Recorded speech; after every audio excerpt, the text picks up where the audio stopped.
Salut à tous, c'est Florian d'IT Connect. Aujourd'hui, nous allons voir comment installer et configurer Stirling PDF. Alors, qu'est-ce que Stirling PDF? Eh bien, c'est une puissante boîte à outils gratuite et open source qui va nous permettre de gérer et manipuler facilement des documents PDF. En effet, elle intègre des fonctionnalités que l'on va retrouver habituellement plutôt dans des applications payantes professionnelles, puisqu'on va pouvoir fusionner des documents PDF, les diviser, extraire des pages, les protéger par un mot de passe, modifier le mot de page, voire même ajouter une signature, donc avec une autre image de signature, voire même signer le document avec un certificat. On va pouvoir ajouter des éléments, convertir les PDF, donc prendre un PDF, le convertir en image ou dans d'autres formats, ou à l'inverse, prendre des fichiers sources et les convertir en PDF. Voilà, il y a énormément de fonctionnalités. Comme vous pouvez le voir à l'écran sur l'installation de Stirling PDF que j'ai fait sur mon NAS Synology, puisque c'est bien ça qu'on va faire aujourd'hui, c'est voir comment installer Stirling PDF sur un NAS Synology à l'aide d'un conteneur Docker. Et puisque nous allons utiliser un fichier de configuration Docker Compose, ça veut dire que vous pouvez aussi reproduire cette configuration sur d'autres systèmes en adaptant un petit peu. Il y a également une version Stirling PDF que vous pouvez exécuter en local sur votre machine Windows. Il vous suffit de télécharger l'exécutable disponible sur le GitHub du projet, ce qui va nécessiter aussi d'installer Java sur votre machine. Voilà, assez parlé pour la phase d'introduction. Maintenant, nous allons passer à la phase de démo, mais avant cela, pensez à vous abonner à la chaîne YouTube IT Connect. Je me suis connecté sur mon NAS Synology sur lequel j'ai installé l'application Container Manager, qui est le nouveau nom depuis quelques temps maintenant de l'application Docker. Ce que j'ai fait, c'est comme d'habitude quand on a besoin de déployer une application dans un conteneur. Dans le répertoire Docker du NAS, j'ai créé un répertoire pour accueillir le projet. En l'occurrence ici, j'ai fait un répertoire Stirling-PDF. À l'intérieur de ce répertoire, j'ai créé ces deux dossiers-là, puisqu'on va devoir ensuite les mapper à l'intérieur du conteneur. Donc là, une fois qu'on a préparé cette coquille vide, disons, nous allons pouvoir passer sur le Container Manager et dans la partie projet, on va créer un nouveau projet. Ici, on va lui donner un nom et on va choisir en tant que chemin, le dossier que l'on a créé précédemment. Ensuite, en tant que source, on va créer un nouveau fichier de configuration Docker Compose. Donc là, je vais vous mettre le code et vous le présenter. Donc ce que j'ai fait ici, c'est que j'ai repris le code disponible sur le GitHub officiel du projet, ce qui m'a évité de tout réécrire. Je suis reparti au moins de cette base-là. On va voir maintenant ce qui va être intéressant d'adapter, de modifier en fonction de vos besoins.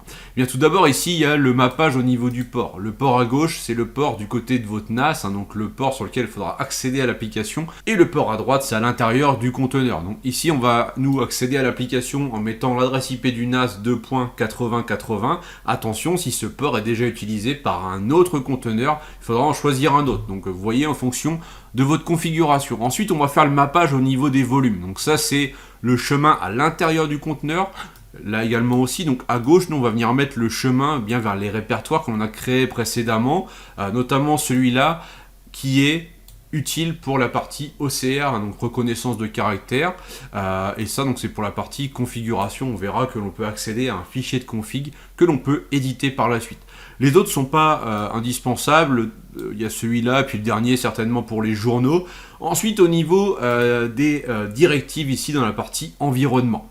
Alors, ce qui va être intéressant, ça va être ça, que par défaut, si on ne met pas cette option, on peut accéder à l'interface de Stirling PDF sans identifiant, sans mot de passe. Donc c'est vraiment open bar.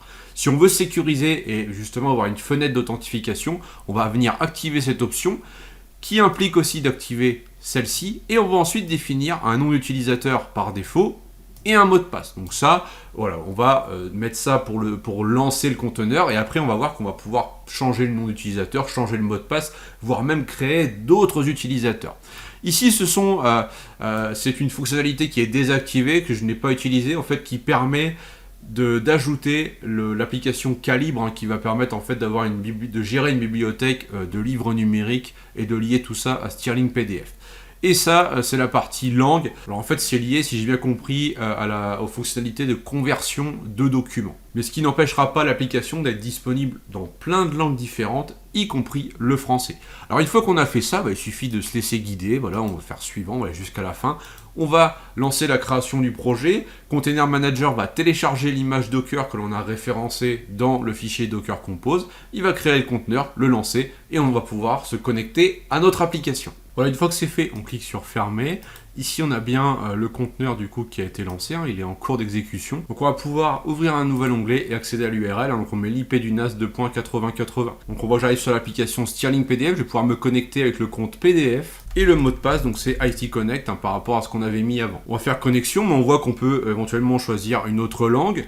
Voilà, donc je fais connexion et j'arrive sur l'interface où je vais avoir accès ensuite à tous les outils. Donc tous les outils que vous voyez à l'écran, hein, tout est gratuit de toute façon, il n'y a pas à se poser la question.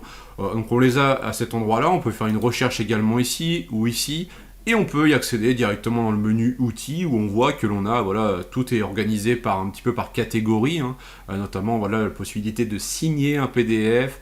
Comme je disais en introduction, on va retrouver pas mal de choses. Après, c'est assez facile à utiliser, on va pouvoir faire voilà, fusionner des PDF. On a aussi ce qu'on appelle l'outil multiple, donc vous chargez des PDF et vous pouvez faire des rotations de pages, intervertir des pages, etc. Dans cette interface. On peut compresser des documents, les diviser, etc. On a même la possibilité d'avoir un thème sombre, donc ça je sais que ça plaira à certaines personnes. Maintenant on va se concentrer un petit peu sur les options de la configuration. Je vous laisserai voir toute la partie utilisation par vous-même, hein, c'est relativement simple. Là on va aller dans paramètres du compte. Ici vous allez pouvoir modifier votre nom d'utilisateur. Donc au lieu de mettre PDF, vous mettez autre chose, vous mettez le mot de passe actuel, donc IT Connect, vous validez. Et ensuite vous allez revenir ici pour modifier le mot de passe. Comme ça vous sécurisez l'accès à votre compte. On voit aussi qu'il y a la possibilité d'avoir voilà, une API. Et ce qui va être intéressant, c'est d'aller voir ici dans les paramètres d'administration, puisque ici nous allons pouvoir créer d'autres utilisateurs, y compris des utilisateurs qui vont avoir des droits limités, comme on le voit ici. Donc en tant qu'administrateur, vous pouvez gérer la plateforme, gérer les comptes utilisateurs. En tant qu'utilisateur, eh bien, on pourra s'authentifier et uniquement accéder, utiliser les outils sans avoir la main sur la création des utilisateurs. Donc voilà pour ça. Maintenant, en termes de configuration, est-ce qu'on peut aller plus loin? Eh bien, la réponse, c'est oui. Pour ça, il faut rebasculer sur le NAS, aller ici dans la gestion, donc dans le File Station, un explorateur de fichiers, et dans Extra Config, ici, on va retrouver un fichier settings.yml, donc au format YAML. Ce fichier, on va pouvoir le télécharger et venir l'éditer. Et donc on va retrouver là-dedans un certain nombre de paramètres, et des paramètres notamment intéressants ici tout en haut pour la partie sécurité. On voit que par défaut l'application elle a une protection contre les attaques de type brute force, hein, puisque si l'on essaie de se connecter à l'application et qu'on fait une erreur de login mot de passe 5 fois de suite, hein, eh bien le compte sera bloqué pendant 2 heures, soit 120 minutes, hein, donc ça on peut le voir ici, donc à vous de voir si vous voulez le personnaliser ou pas. Ce qui peut être intéressant, et notamment pour le déploiement de Stirling PDF en entreprise, c'est la prise en charge de OAuth 2 hein, pour l'authentification, ce qui veut dire qu'on peut lier Stirling PDF à un fournisseur d'identité externe. Donc on a ici Google, GitHub, ou Keycloak hein, qui est pris en charge, qui veut dire que les utilisateurs pourraient se connecter à Stirling PDF grâce à leur compte Google Entreprise par exemple, ce qui peut être quand même assez intéressant plutôt que de gérer les comptes, une base de comptes utilisateurs locale dans l'application. On va avoir d'autres paramètres, notamment ici pour changer le nom de l'application. Alors je pourrais mettre, par exemple, là je vais mettre IT Connect, je pourrais même mettre une autre description, donc je vais enregistrer le fichier, je vais venir le mettre à jour sur le NAS, donc simplement par un glisser-déposer hein, en fin de compte. Et une fois qu'on a fait ça, il va falloir relancer le projet en fait, puisque pour prendre en compte, on va dire, l'application, la nouvelle modification qu'on vient de faire dans le fichier de configuration, on est obligé de redémarrer le conteneur, c'est pas pris en compte en live. Donc là je fais le petit redémarrage via Container Manager, et ensuite donc on va rebasculer sur l'application. Voilà, et on voit déjà qu'ici maintenant, c'est plus marqué Stirling PDF, c'est marqué IT Connect, puisque j'ai changé le nom de l'application, ce qui peut vous permettre ici de mettre le nom de votre entreprise. Et une fois que vous êtes logué, eh bien vous retrouvez aussi ce fameux nom ici. Et l'autre paramètre hein, qu'on avait dans le fichier de configuration permettrait de modifier la ligne qui est ici. Donc voilà, maintenant, vous venez en quelques minutes hein, de déployer Stirling PDF que vous pouvez mettre à disposition bien voilà, des membres de votre famille ou des salariés de votre entreprise en fonction de la situation. Mais c'est vraiment très intéressant et ça évite de déployer une application sur chaque poste de travail. Et en plus, c'est en mode web, c'est facilement utilisable. Vous gardez la maîtrise des données puisque toutes les données qui sont échangées avec l'application transitent par votre NAS, par votre serveur, donc ça évite d'aller charger des documents potentiellement confidentiels sur des services en ligne où on ne sait pas trop ce que ça devient derrière. Là au moins vous gardez la maîtrise de vos données, en plus d'avoir une solution très complète, auto-hébergée sur votre infrastructure. Donc voilà, cette vidéo est à présent terminée, j'espère que ça vous a plu, n'hésitez pas à tester Stirling PDF de votre côté, n'hésitez pas aussi à parcourir la chaîne YouTube puisque j'ai déjà expliqué comment déployer d'autres applications sur un NAS Synology, donc voilà, ça peut être l'occasion d'explorer d'autres projets. En attendant, eh bien, je vous dis à très vite, n'hésitez pas à me partager tout ça et à bientôt, ciao.